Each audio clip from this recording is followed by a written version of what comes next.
All right, so you want me to jump in here? Good morning, everybody. My name is Marcus Hanscom. I'm the Director of Graduate Admissions at Roger Williams University. We're a small private university in Rhode Island. I've had the good fortune of being able to visit FIU the last couple of years. My colleague also came down there. Unfortunately, we were really bummed this year not to get to South Florida for our travels, but you have a beautiful campus there, and I appreciate you having us today. I've worked with graduate students for about 13 years, so hopefully I can give you some helpful information. As you're thinking about what your next steps are, a lot of your decisions based on going to any further study will be dependent on what you want to do for a career. So you really want to be asking questions of the kind of folks that you have on the phone here or on the meeting here, and go into your career services office, talk to your faculty, talk to people doing the jobs that you want to do. There's also some great resources online, things like the Bureau of Labor Statistics, and there's other industry specific areas where you can look into when it's necessary to get further education. And really broadly, graduate school includes anything that's post your undergraduate, your 4-year traditional bachelor's experience. And that can include graduate certificates that are only a few classes. Could be a master's level degree, which is typically the next full degree beyond your bachelor's degree. There are in some instances an option to do what they call a postgraduate certificate, or a CAGS, in some cases a certificate of advanced graduate study. Some areas require that. That's just a little bit beyond a master's program. And then you're all familiar with the doctoral program, and doctoral programs vary. The most common being the PhD, which is more of a research-oriented degree program. And there are more specialized doctoral programs depending on your industry. Now, understanding really what's necessary is going to be critical for you, because especially now, we're all concerned about how much it's going to cost to go to school, how much time we're in school. And if you're not a business student, I'm going to introduce a topic to you called an opportunity cost. If you haven't heard of that before, look into that. But it's really the cost of making a decision over something else. So if you're choosing to go to graduate school, the opportunity cost of that can be those couple of years that you're in school that you might be working instead of making a salary. Now, I'm not saying that you don't make that trade-off, because in many cases you do want to make that trade-off. One thing that you'll keep in mind too is that you might have options to do a master's in a shorter amount of time. Maybe you can do a master's in 1 year versus 2 years. That's a year sooner you'd be getting out into the industry and earning a salary. So you really want to determine what kind of education is necessary for what you're going into. Another thing that's important, I work a lot with psychology students. I know you have a lot of psychology students there at FIU, students interested in social work, nurse practitioner, any kind of nursing. There's a lot of things that need certification or licensure. You really want to educate yourself on what's necessary for your particular discipline and whether a license is necessary. And keep in mind that not every degree out there is a license eligible degree. So regardless of what industry you're looking at, architecture is another one. If you're going into architecture, you need an accredited degree in many states, but not all, to get your license. So it gets complicated in some cases. So you want to ask a lot of questions, look into your industry, find out what's necessary, and ultimately choose if it's necessary to do that right away or not. If you're going to get, so psychology is an easy one. If you're graduating with an undergraduate degree in psychology, many of the students I talk to want to provide therapy to patients. You cannot see patients one-on-one unless you have a license. And so in order to get a license, you either go to a master's level licensed clinician program, so like a 60-credit MSW, Master of Social Work program, or a mental health counseling program, or you can go and get your doctorate, and you can get your license from getting a doctorate.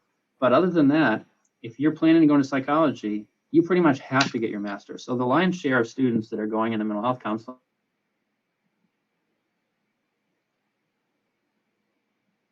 coming out of an undergraduate program, they often go right into graduate school. Whereas other programs, you might be looking into business, it's encouraged that you go get some work experience first and then come to many MBAs. Not all, but many MBAs will look for students who have some sort of experience. Similarly, if you want to go to law school, many students go right to law school from undergraduate because they know if they want to become a lawyer and practice in court, they have to have a JD, they have to pass the bar in the state that they're going to. Those are all really important questions to answer. But you also, after all of that, you have to really think about the realistic costs of what it involves going to graduate school. Graduate school is not universally paid for. Doctoral programs, PhDs in particular, will provide typically some sort of stipend and assistantship opportunities where students will be like, grad school is free. Many doctoral students you talk to will argue that even though they're getting paid for it, it's not much money, so it's really not free. But realistically, most master's programs, you're not going to find nearly as much funding. So if you're getting a master's level education, you're going to have to look for scholarships and other things. And doctoral is a little bit different. But again, you're committing a lot of time and resources to those decisions. So you really have to think about, A, is it necessary for my field?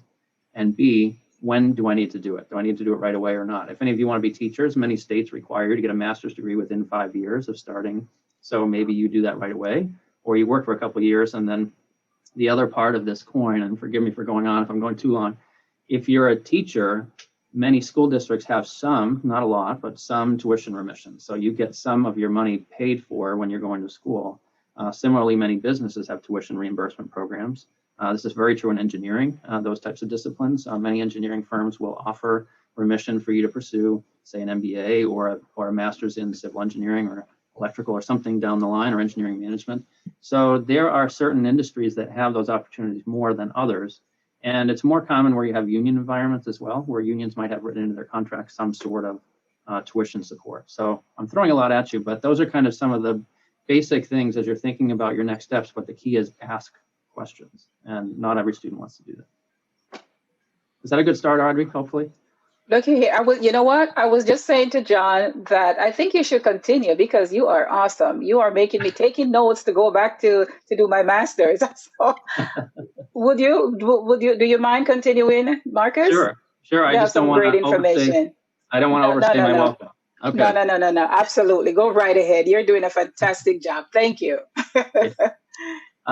Well, and this slide certainly speaks to what I was just talking to you about as far as asking questions. You definitely want to talk to people. I'll give you an example. We had a student that was applying. We have a forensic mental health counseling program. That student was applying from the state of Mississippi. Mississippi and Rhode Island are very different places. If you've traveled at all, Florida is very different from Rhode Island. I mean, there's a lot of differences as you go across the country. And this particular student had never left Mississippi in her entire life. And that includes not coming to visit us. She never even considered coming to the campus and just seeing how she felt. And she liked the program, committed to the program, came here. And what she decided was, I don't feel right here in Rhode Island. It feels like a different place than what I'm used to. I'm uncomfortable because I haven't left Mississippi ever before. And Rhode Island and New England is a very different place. So she ultimately didn't stay. And that wasn't about the program. It was about the student feeling comfortable. And so it pays to not only ask questions, but then if you decide you're going to graduate school, you need to visit us. You need to talk to people like me in admissions, talk to faculty, talk to students, find out what their experience is like. Go and get on campus. I know you all are familiar with what a gut feeling feels like, right? If you don't go to a campus and you don't stand there and go, my gut feeling says I really like it here, or my gut feeling says, I don't know if this is really for me. I mean, I've had students that come, I've always worked in small private colleges. So for me, I like a small private, personalized experience. Everybody knows everybody's names, and, there's a lot of opportunity there and those types of things. I've talked to some students that they don't want that. They want to be in a lecture hall when they're one of 500 students. They want more anonymity than they want to be known and kind of kept in touch with all the time. So if you want a bigger campus like that, then you'd want to select that. So if you visit campuses, you can get a sense for that kind of feeling on what it is that you want. I was mentioning earlier to Audrey and John the concept of fit. I worked in undergrad admissions in my early part of my career. And when you're thinking about undergraduate admissions, you're thinking about your program, but you're also thinking about, are there great parties there? Is there great food there? Am I going to have fun in my experience? Because as much of your undergrad experience is in the classroom, it's out of it. And in fact, probably more. I remember my undergrad experience telling my dean of students I was actually presenting to a group of students, and I told them I've learned more outside the classroom than I did in it. I think she was kind of mortified. But the reality is in undergrad, you're experiencing really kind of a growth of your entire self that's academic and personal and professional. It's a variety of things. When you're thinking about graduate school, it shifts a little bit. You're instead now more laser focused on the program. Are they going to get me the license I need? Am I going to get the internship hours I need? Are they going to give me the research I need to go on to further study at a doctoral program? You need to find that program with perhaps the group of faculty that you want to work with. It's not as much about campus life. It's part of it, but campus life is not the most important thing. Your location isn't the most important thing. And arguably cost is not your most important thing. There are students that I talk to, they'll be like, oh, well, it's $200 a credit hour less at this school than that school. And I'll say to them, well, what is it that you want to do? And it's clear as I've talked to that student that school that costs just a little bit more money. When you say $200 a credit hour over 36 credits, what are you talking about, $7,000? If that's going to mean the difference between you getting a basic job and then the dream job that you want, I think most of us would trade off $7,000 to do that. And $7,000 as an undergrad, and I'd like to think it wasn't as far back as it is for me. But if I turn back the clock about 18 years, when I heard $7,000, that sounds like a hell of a lot of money. And it is a good amount of money. But in the long term, If you're talking to me at 40 or 50 and you're making a really good salary and you've got your dream job, you don't care about that $7,000. So be careful about using cost as too much of a factor in your decision. I know a lot of students, especially now with COVID and a lot of other things happening, you might have responsibilities at home that prohibit you from really thinking far outside the box. For those of you who can and have the flexibility to go elsewhere, you're going to find with graduate school, when you're talking about fit, you might find that dream school is in North Dakota or it's in Wyoming. We just placed a student in a PhD in a legal psychology program at Wyoming. She was not dying to go to Wyoming, but she got to that program. She's with a nationally recognized researcher in her lab. She had only one spot in her lab. And from a career standpoint, this is going to open an infinite number of doors for her. So she was willing to go and do that. And she's acclimating and she's getting used to that. And she loves the program and she loves what she's doing. We also have a student that just went to Iowa for a program. Again, not a student that she's from Michigan. She came to us. She likes the shoreline, so she wanted to stay here. But Iowa was really calling her name for a PhD. So really, you're at a time for most of you, I think, that you have the flexibility where maybe you don't have too many commitments at home. I know in my early 20s, when you don't have a relationship or something, you don't have kids, you don't have, hopefully not aging parents and other things you're taking care of, you can pick up and fly somewhere. I've seen some students do their master's overseas. I mean, that's if that's something you're interested in. But again, thinking about the concept of fit, you're going to be looking at the content of the program, the outcomes of the program, and really ask your graduate schools, when you're looking at programs, where are your alumni going? Can I talk to one of them? Can you show me what jobs that they're doing? Can you show me what PhD programs they got into after your master's? Or if they're PhD students, ultimately, are they getting that dream career that we're promising in our marketing materials? Fortunately, with grad admissions, it's one of the reasons I love working with grad students. I don't have to sell you on how great the parties are or the pizza is around here. And I don't have to tell you why we're better than Providence College or Bryant University, places that are local to us. In undergrad, yeah, we're saying, come here, we're better, you're gonna have more fun here, you're gonna enjoy this, you're gonna have a better experience, and don't go to that XYZ school. I instead sit with a student and say, what is it that you wanna do? And then they say, well, my dream career is to become, so I'll use forensic psychology as an example. They'll say, my dream career is to become a profiler for the FBI. Well, the reality is that's really not forensic psychology, that's more criminal justice. And there are forensic programs in the country that lean more towards policing and that profiling work, and they have internships with the FBI. So I sit with that student and tell them, I'd love for you to come here, but Roger Williams is not going to get you that dream career. But if you look at Marymount University, or if you look at George Washington University, they'll help you get there. So we're instead advising you, in most cases, when you're talking to admissions folks like me, I know I'm paid to market the school, but the goal is to advise you on the best fit school.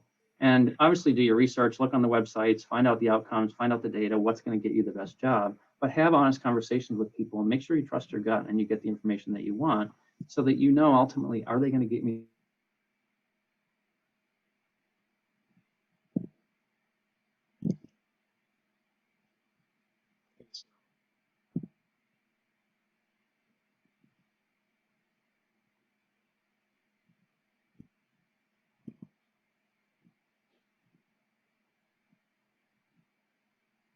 funding over the next several years. So schools are a little scared.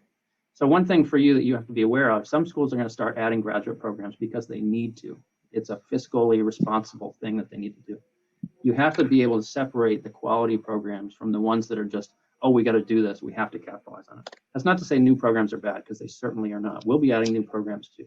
And they're good, high quality, but do your research, find out the best programs, find out that they're doing the research or the internship opportunities you want, and open the right doors, because we don't want you coming to us a year or two down the line and say, I made a mistake. I shouldn't have gone to that program or this program. I'm not getting the things that I want to do. That's not helping any of us. We want you to call. I'd love to have you call me in 5 years and say, going to Roger Williams or going to Marymount or going to Denver was the best decision I ever made. And thanks to you for giving me that advice on finding the right place for my path.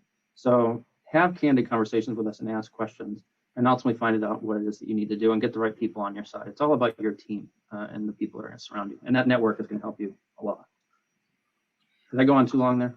No, not at all. And I believe the next slides are more about, okay, how do you kind of get now down into the nuts and bolts of like managing, okay, so maybe I've narrowed things down to X number of schools, but then starting to bring in all the factors that you've already mentioned to make that best decision, put them in a spreadsheet, think about timelines, cost.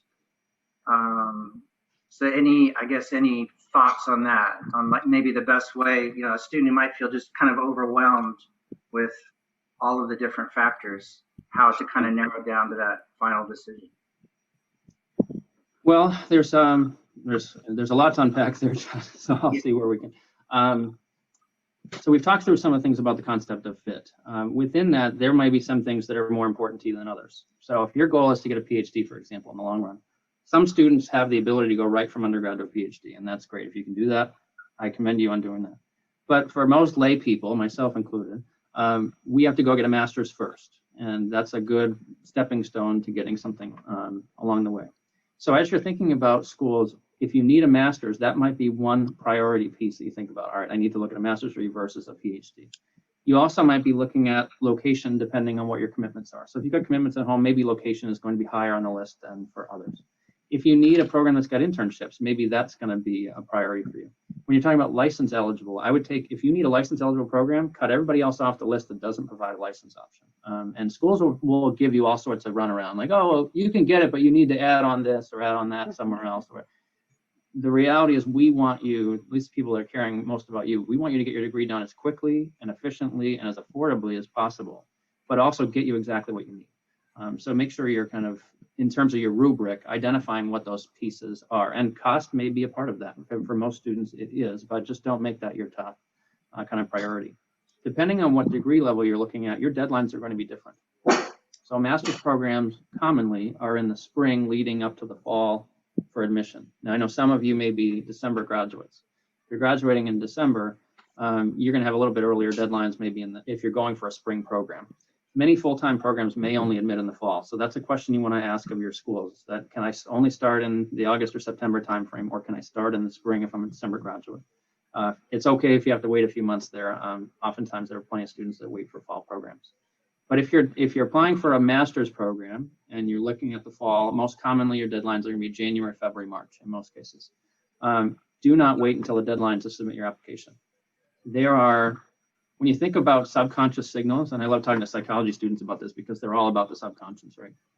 If you apply on the deadline, what message do you think that says to the faculty about how interested you are in their program versus somebody who applied 2 months earlier than that? So if you know you're interested in a program, you're really interested in it, make sure you get your application in firsthand. Get it in right away as soon as you're, now I'm not saying months or years in advance, I'm talking about 2-3 months in advance. Most schools allow you to send your other materials as you get them. So if you have like a letter of intent or your letters of recommendation, your transcripts, you can start piecing those together over time. But your application is your first to take every opportunity to have conversations with admissions and faculty and so on. There are times where I've had students that academically are maybe borderline for an admission decision, but they've called us and they've emailed us and they've come and visited us. They've interviewed with the faculty even though they didn't have to. All of a sudden that person sticks out in our minds. Yeah, they're academically there, but their passion for that field is there. So that's something that really stands out, and there's a lot of value in doing that and connecting with the right people. That's a great jumping off point for a question in the chat, which is, if someone's trying to get into a master's program that has a GPA standard that the student doesn't quite meet, the student is asking, should I still apply, hope for the best, or research other programs, which is kind of what you're talking about. It's more than just a single factor, it sounds like. Yeah, it's definitely more than a single factor for most schools. And really what's gained a lot of traction lately is this buzzword called holistic admission. And it's really thinking about you as a total package student rather than just a test score or just a GPA. And the vast majority of schools are looking at students from that lens. And even PhD programs now are starting to shift more in that direction. There are, in some cases, if you're looking at PhDs, they might get 1,000 applicants and only have 2 spots for that year. If you're a faculty member, or maybe you got a faculty committee of 3 faculty, you're likely not going to read every word of those 1,000 applications. So what they often will do is have a GPA cutoff for students like that. And unfortunately, students who have a lot of merit otherwise maybe don't make the cut there. So that's something just to be prepared for, particularly with PhD programs. There's more flexibility in certain programs. And that said, too, not every PhD is treated equally. I mean, some PhDs like clinical psych, they are extremely competitive and even hard to get into from some master's programs. But you talk about a PhD in applied psychology or experimental psychology or a PsyD or a PhD in math or other areas, there might be more flexibility, and that's going to depend on every school. So ask questions of your schools and find out how stringent that is. But in reality, if you know that you're not quite meeting that, it also puts some pressure on you to get really strong letters of recommendation, write a really good letter of intent. And if a GRE or GMAT or an LSAT or an MCAT, one of those tests are required, you want to do really well, because that might offset any GPA kind of discrepancy that you might have. But even then, test scores aren't universally required. But what I found that I mentioned passion before, there's value in passion. People that are committed and interested in the field, a student that, let's say we have a 3.0 requirement, but they've got a 2.8, but they've done 2 internships, they've maybe volunteered on some research, they've done some volunteer work in their community related to the program that they're coming into. Their letter of intent talks about how much they love that and how they want to help people. And they really, again, letter of intent too, one thing I'll tell you, always look from a glass half full perspective. Be positive in your letter of intent about the things that you like, the things that you'll add to a program. There are egos among the faculty in graduate school, so keep that in mind. Faculty want to welcome people in that are saying how great you are. I'm not saying just go kind of kiss their feet and tell them how wonderful they are, but tell them what you're going to add to their program. Why is it that you should be sitting in that classroom? What is it that you're going to talk about, or the experience that you'll bring that's going to be really helpful for them? And ultimately, when you graduate, they know you're going to do something great, and they know that before they've ever admitted you to the master's program. So they know on the other end, they're going to have somebody they can be proud of, and they can wave the flag and say, hey, guess what? John did this amazing thing, and now he's done this wonderful career, and we can really celebrate that as an outcome of our program. So there's some kind of pride that comes along with that you want to make sure you feed into as best as you can. You mentioned like the GRE, for instance. In the current environment, I've seen some indications that some programs are waiving that temporarily, the GRE requirement. How widespread would that be? Well, it's interesting. You're seeing more waivers at the master's level because masters are arguably less needing of that. I think the GRE is a little bit more indicative of success at the doctoral level. So you'll find more faculty that are kind of tightly holding on to that. Any research programs are really going to hold on to the GRE a lot. So you'll see that if you're pursuing a research-oriented master's or obviously a PhD program is going to have you do a lot of that. GREs are going to be more critical, particularly when you're talking about quantitative skills. There's 3 sections on the GRE. There's the verbal, there's the quantitative, all your math stuff, and then your writing. And obviously, the verbal and writing are important. But for a research program, being able to do data and things is going to be important. Statistical analysis and being able to think. And what we've seen, and this research bears out, particularly on the research side, is that students that do well on the quantitative side tend to do better in doctoral programs. So that's something that you're going to find. But master's programs, there are a lot of schools moving away from it. And you've probably heard a lot of doctoral programs have talked about it. Even prior to COVID, there was a movement to think about it, because from an equity lens, when you're talking about students have been disadvantaged throughout their life for a variety of reasons, standardized tests actually disadvantage them significantly in the graduate school process. So a lot of schools, particularly in light of a lot of national conversations now among social justice and so on, that we need to think differently about requiring the GRE. So I think you'll see a shift over time that's going to be less required. And, arguably, I can't really throw out a number, but I'd say maybe somewhere between 1/3 and 1/2 of master's programs are at least making them optional at this point, but that's anecdotal. It's interesting. So that trend was well underway even before COVID, it sounds like. It was, yeah, because that dialogue around social justice and inequities in the system, test scores were inevitably one of the top purveyors of injustice for students. Yeah. Okay. And to everyone, so here's another question. Regarding location, how important is pursuing a graduate degree at a different university rather than the same university that you acquired your undergraduate degree? That's a good question. So does that show a greater, for future selection in a job or a future graduate program that you went somewhere else after undergrad? So I hate to say this, but it depends. You're going to talk to folks in your industries and find out what they're and your faculty will have a good lens on that as well. Although admittedly, some of them have a personal interest in keeping you around. If they like what you're doing, they'll try to lure you back. We had a student recently that joined our forensic psychology program that her faculty actually called me and were saying, boy, we'd really love to keep her where she was. And I understand that, because if you get a good student, why let them go? What you have to really determine from a personal side of things is, are you getting a different value at the graduate level staying where you are? So for example, if you're going into a program that the courses look very much the same as what you took junior or senior year. Maybe they're the same topics, even the same faculty. Maybe their differences are only maybe you do a little bit more reading and an extra project or something, but the courses are going to be the same. You might question whether that's going to give you the true value of what a master's is. I mean, candidly, some industries, just having the letters after your name are all you need. That's just a reality of some industries. Whereas if you're talking about research and thinking about diversity of thought and being exposed to other cultures and thinking than what you have, going to a different program at the graduate level can really be helpful in that regard. And I hate to keep going back to psychology, but that's a very good option. Or just any kind of research program at all. If you're doing some sort of research at the undergraduate level, you're often aligning your research with faculty interests. And their faculty may be interested in very specific things. But then if you go to a graduate program, you might be able to do something a little bit different. We have a student that came to us that was very successful with sex offender research, very specialized research in forensic psychology. So for her, she came here because we had a faculty member to do it, but she was at a different undergrad because her undergrad didn't offer that research. So she came here to do that research.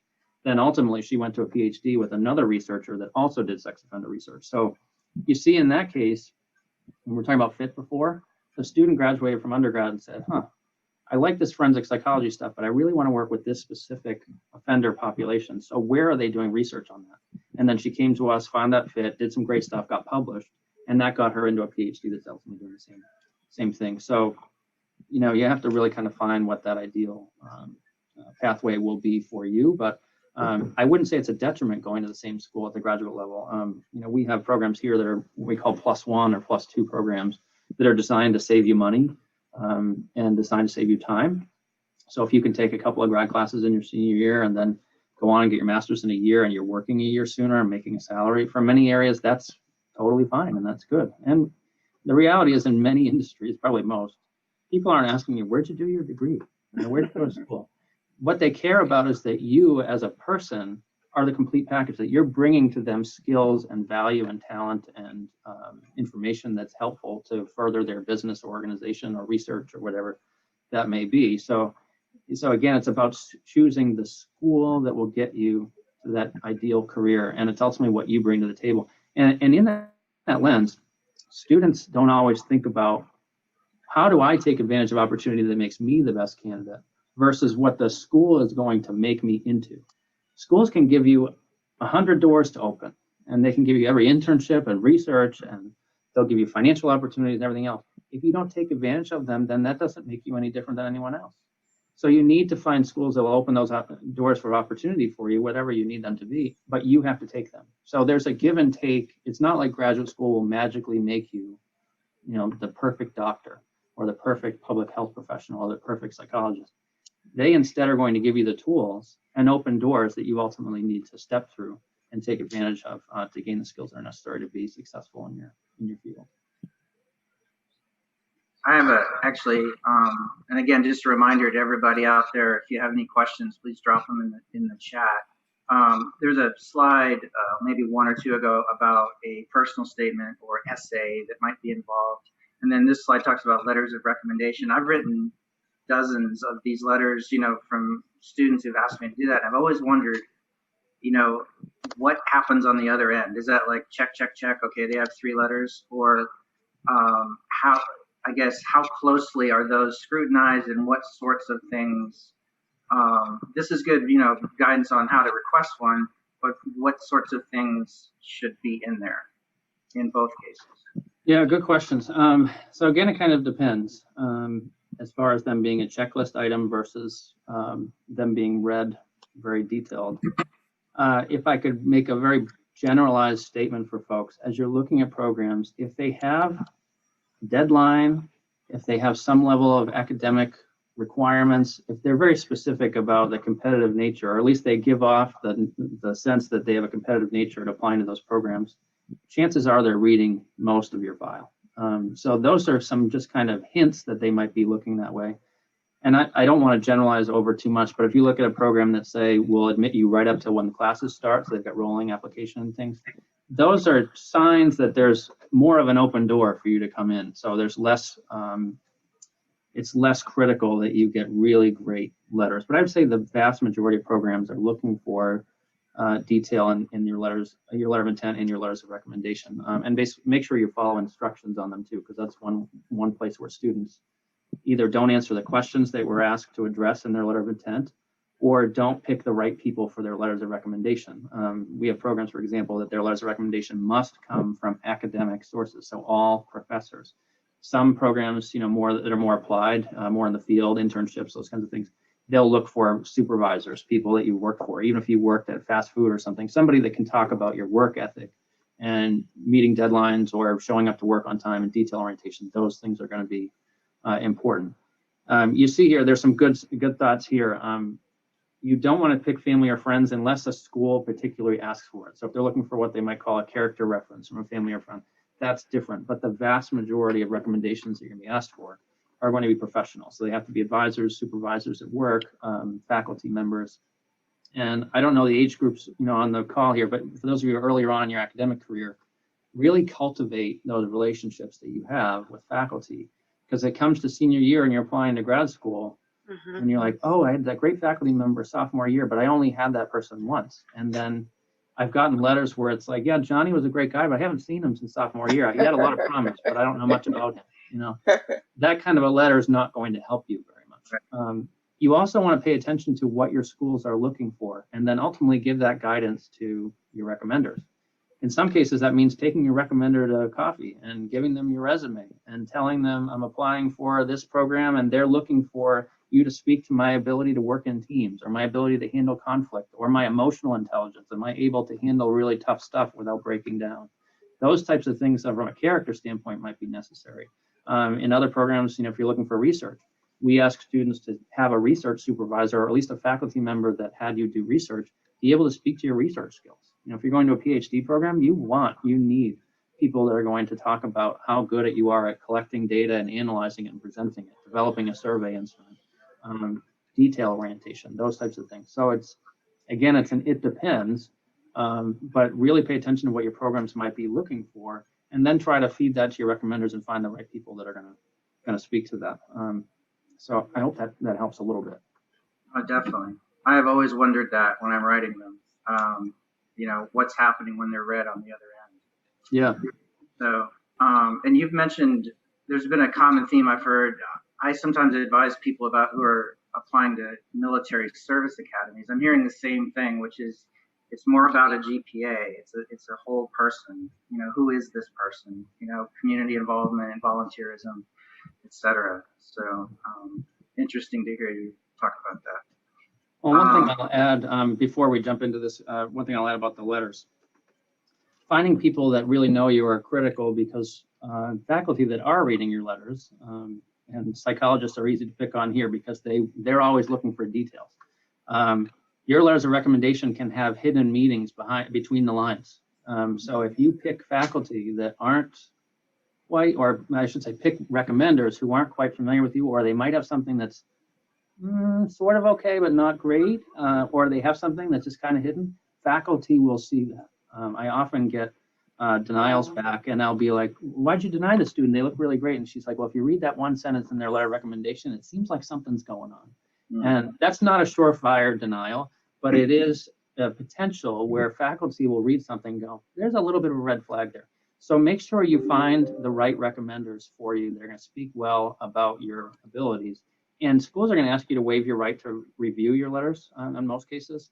I would always encourage you to waive it, because your recommenders are told whether you waived it or not. Now, if you said you didn't waive it, so you want to be able to review them at some point, they might not include certain things that they otherwise would have included. And frankly, a more candid letter is much better than one with some hidden kind of, I'm not really sure about that. Because if we know exactly what we're getting into, faculty can make a decision on that. In most cases, it works in the favor of the student.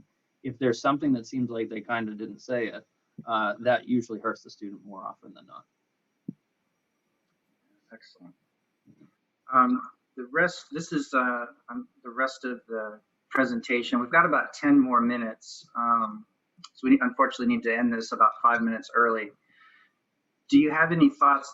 A few slides, or actually several slides ago, actually, we were talking about this whole decision of when you're ending your undergraduate career, and there may be a career that you're entering where you do need an advanced degree, some people apply to graduate school because they don't really see a clear career path. So, well, I might as well go to graduate school. Sometimes that's good, sometimes not so much. There's that trade-off. I've still got the momentum, and I might as well just keep on going versus entering the work world. And then 5 years later, maybe my company will pay for it, but then my life's more complicated.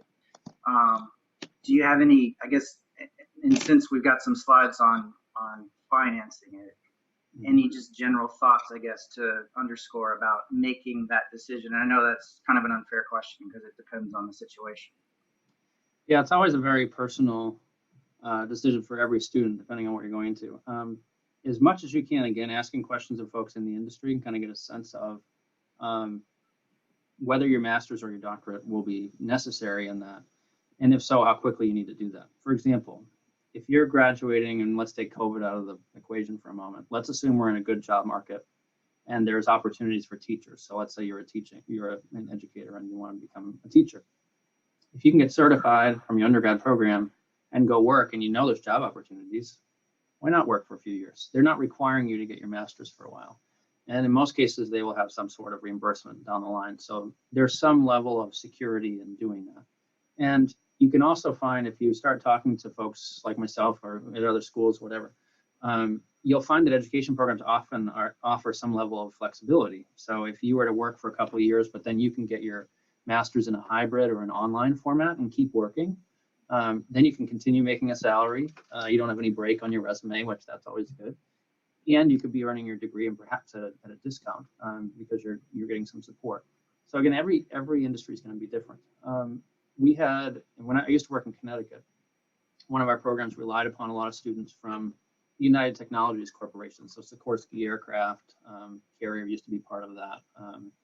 And those students would get fully funded for their tuition. So they got a free degree from UTC if they worked for them. So we had them filling our MBA all the time. We had plenty of students. But then 2008, 2009, the recession happened and they cut back on some of those benefits. Now, could you have sat with UTC in 2007 and forecasted that? Maybe, maybe not. Depends on how smart you're talking to the person is on the other side of the table. But if you can get a sense of your industry and where it's going, and if there's a particular company you want to work for, or if there's opportunities, try to get a sense of how solid is that opportunity to continue your degree. And I'm glad John brought up. I did my MBA while I was working, and I did not. I had a girlfriend at the time, but I did not have any sort of. I didn't have kids. I didn't have any commitments otherwise, other than my full-time job. So I went to class in the evenings, and I did full-time for a couple of semesters, which I wouldn't recommend. It's a lot of juggling. If you're a student that, and this is going to require some self-awareness on your part, if you're a student that requires some structure and maybe is not independently motivated, and I don't mean that in a negative way, everybody's different, but some people are able to really function independently and get things done no matter how busy their schedule is. For other people, they need structure of school saying you have this due and you have deadlines and you have these courses to get done. If you're somebody that needs structure like that, you might find that going into a degree program sooner rather than later is better because you're going to be in more of a student mode. You're already there. You're used to taking classes. What's 1 or 2 more years? And you're able to kind of just focus that way. If you end up graduating and going working for a while, once you get a taste of a salary, to give that up to go to a full-time program is really difficult. And if you go to a part-time program, then you're balancing. Whether it be online or evening stuff or on the weekends. Sometimes you might have a low residency where you have to travel to a school for a little while. All those things kind of factor in. So again, I hate to say it depends, but when you're planning, think about your own processing on how am I going to do well successfully, and maybe I just need to stay in school mode, or can I function that way and maybe kind of roll the dice and see what works later on. But it is challenging to do your degree while working, and that's again depends on the industry, but some it's much harder than others. For example, and I keep picking on psychology, but psychology, especially if you go into something like mental health counseling or if you go into social work that require field hours, if you go and work for a while, you're going to have to either give up your job for some time to do the field hours that are necessary or somehow find a way to fit it in with what you're already doing. That's often very challenging. And the vast majority of mental health counseling, social work, psychology programs are full-time programs. Not all, but most of them. Whereas you can find plenty of part-time MBAs, plenty of part-time, healthcare programs. So law is another one that's going to be largely full-time. Architecture is another one.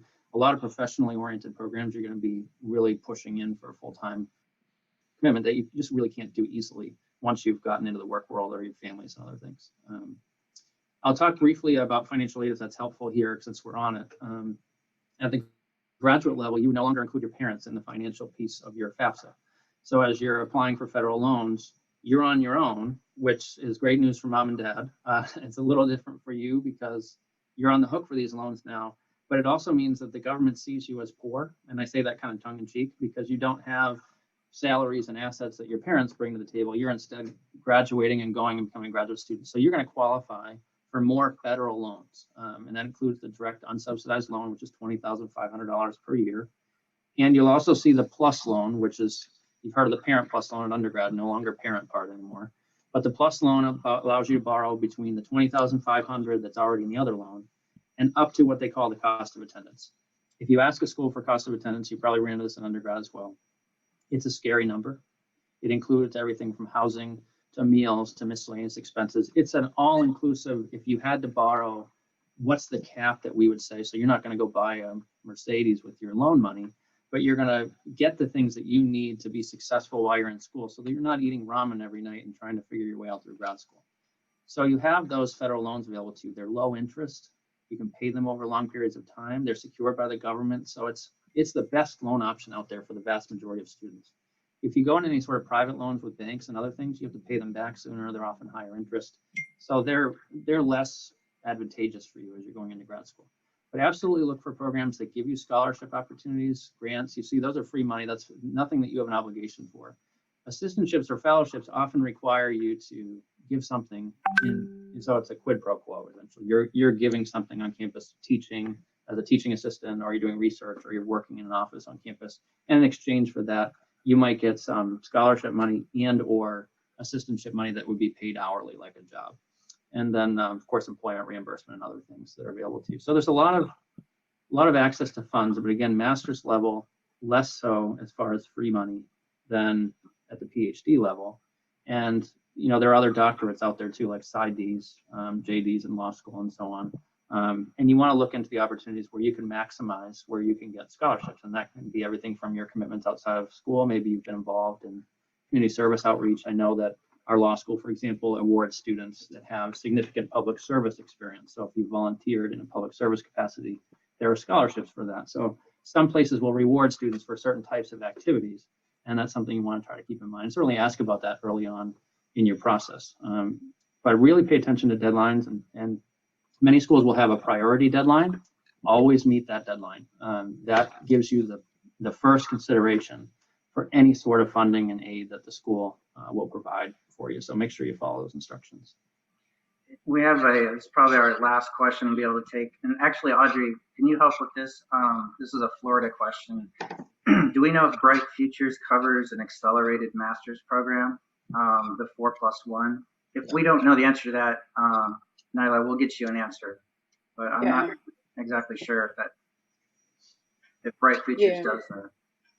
Yeah, I'm not sure either, because Bright Futures, I would assume, normally would just stop at the undergraduate level. And like Marcus was saying, as you get to the master's level, then pretty much you're on your own or something like that. But that we definitely will get back with an answer with that one, just to be sure. Yeah. And yes, we will email this PowerPoint out. There's some further slides that are specific resources here at FIU and career and talent development that you can tap into to get some information about grad school, paying for it in particular. So I would like to thank everyone that joined us today, but in particular, Marcus, thank you so much for taking the time out of your schedule.